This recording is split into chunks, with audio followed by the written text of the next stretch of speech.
Friends, Greg Newmaster coming at you again with another action figure review. Today we have Star Wars, the Vintage Collection, the greatest collection of Star Wars. Boba Fett from Morak from Mandalorian versus his own show. And if you like the video, please like and subscribe. I gotta say, it was so exciting to see him come back and what they were gonna do with him. I gotta say I wasn't thrilled that they made him like a good guy. I prefer him as more of an anti-hero on the bad guy side. Come on, remember everybody, he worked for the Empire. He was a vicious bounty hunter. He was very interesting, but like, why can't we just keep the bad guys bad and the good guys good? I mean, they always have to do this thing now where the bad guys become the good guys or misunderstood and all that kind of stuff, you know. Let's just keep some things the same. Anyhow, that's my complaint. Other than that, it was great to see him back. I thought it was great with this figure and with this image, specifically like how he had the new painted armor and then the black, undersuit, sort of baggy, sort of Arabian looking, which is very fascinating. He had like the baggy sort of Dragon Ball Z Aladdin pants, which I thought was fun, which he got from the Tusken Raiders, and I just loved how sleek the armor looked. It was like painted green. It wasn't all beaten up and weathered, so it was just a really interesting look for him. Also, we got to see what he looked like with his mask off and his face is all scarred up. One of the most exciting parts about the Book of Boba Fett show is that we get to see how he got out of the Sarlacc pit, which everybody's been salivating for years. And he just looked awesome. His face was all scarred up. He got to go in the back-to-tank. I know the back-to-tank now is starting to become a trope, like in all the Star Wars shows, because we see it so much now. But it's still fun. It's still cool. So let's take a good look at this guy. Here's the image from the show on the card. I got these figures at Target. They're like out there in the wild now. So if you missed out on them and you don't want to pay a hefty price on eBay, go out to Target in the stores and you may get lucky. I know I did. So there he is. He just looks great. The armor looks great. We got VC 252, as you can see. In this wave, we got Reva, Obi-Wan Kenobi, The Wandering Jedi, Anakin Skywalker, Padawan. It's the episode 2 version, even though it's from Obi-Wan, the TV show. 332, Ahsoka's clone, Trooper Din Djarin, Mando himself from Morak in the Stormtrooper gear. Darth Vader, The Dark Times, the best Darth Vader figure ever made, in my opinion. Mandalorian Super Commando. So let's bust him out. I already did a review on the deluxe figure, and I actually have the deluxe figure here, which I'm going to compare him with. You just get all the bells and whistles on the deluxe figure. We have the firing rocket from the jetpack. We get the booster thrusters, which you can remove, as you can see there. Sorry if I'm moving the camera a little bit too much. We get the removable helmet. You see his face, but on this one, his armor is a little bit more scuffed up, if you guys can see that. So let's see. Also, he has the sleek undersuit, the tight pants. You can see the little rockets like in his knee pads, that sort of thing. So a different undersuit. This is when he's become the mob boss of Tatooine. So we get that Boba Fett, and then we get the first appearance of Boba Fett in Mandalorian, which was extremely exciting. Got to see Slave 1 again. There's that little, his logo. Can't really see there's like a little electronic panel in his armor there. Can't really see that.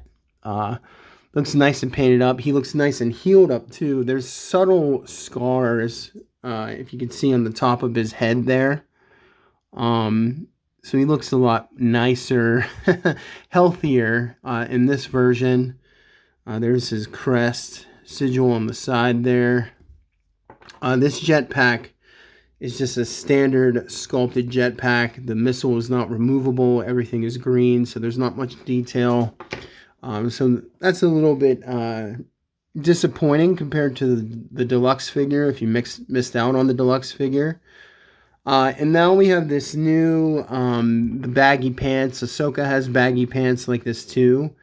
And we get the nice T-joint in there. And then the articulation. Look at that. That's really nice how they did that. Kind of looks a little clunky. It's sort of like how SH Figuarts articulates the Dragon Ball Z figures. Because they all wear baggy clothes. So it's like you have to cut the sculpt into the clothing, which, you know, makes it look a little bit weird. But it's not too bad. And then we have these soft, good pieces of cloth. Sort of like a skirt that he has, or a tunic. And there are joints, rotating joints in the knees there. So we get a cut there. Also get the thigh cuts on the upper side. Ankle articulation up and down in the pivot, of course. That seems to just be standard now in most Star Wars figures. We get, is he on it? Yeah, he's on a joint in the waist. I wish they did this for all the figures, but sometimes they don't, which is disappointing, but I just love that aspect of it. We got the elbow articulation, more than 90 degrees. His greaves look really good. Just nice levels of detail on there. We got rotation in the wrists, of course. And then we have the weapons holding articulation. We got the vertical joint versus the horizontal joint. At least that's what I call it, in my opinion. So we get his big fat rifle. So I'm going to pull that out. This rifle is a little bit different than the deluxe rifle. The deluxe rifle has more painting on it, more detail. They really went a lot lazier with this Morak version, which is fine. It's kind of odd. They did the painting right with the Morak version, at least getting the scuffs and all the ugliness out of it, but they didn't go full steam on the rest of them. The helmet looks great. So just let's compare the two helmets. Lots of dents and scars and things like that. Battle damage. This one actually looks a little bit fatter. It's just sculpted better, maybe. Or I just don't know. That's the way it came out of the mold. But yeah, not bad at all. And I'm going to put this helmet on. Goes on nicely. And even the red is a little bit more vibrant in the Morak version versus the deluxe version. So it looks really good. And then he gets a second blaster. If I can get it out. They really tape that in there. And, oh,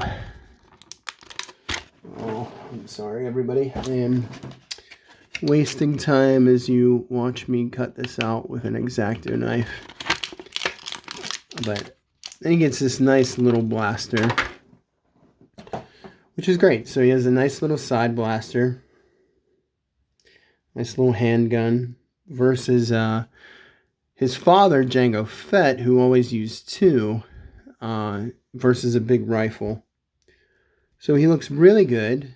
There's shoulder pads. If I missed anything from the back, that's what it looks like with the jetpack coming off. And yeah, just look at the difference in the level of detail. This is the deluxe version. This is the Morak version. And then last but not least, let's compare what they look like with their helmets off. There's much of a difference. You can see a little bit more scarring on this one. So the scars are like white.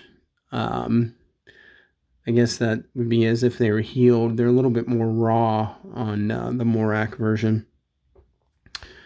Yeah. So I don't see too many more differences. But I just love the sleekness of the paint job. So Anyhow, I saw them at Target. Good price. Get them while you can. If you guys like the video, please like and subscribe. God bless you all, and have a great Christmas holiday season. Peace.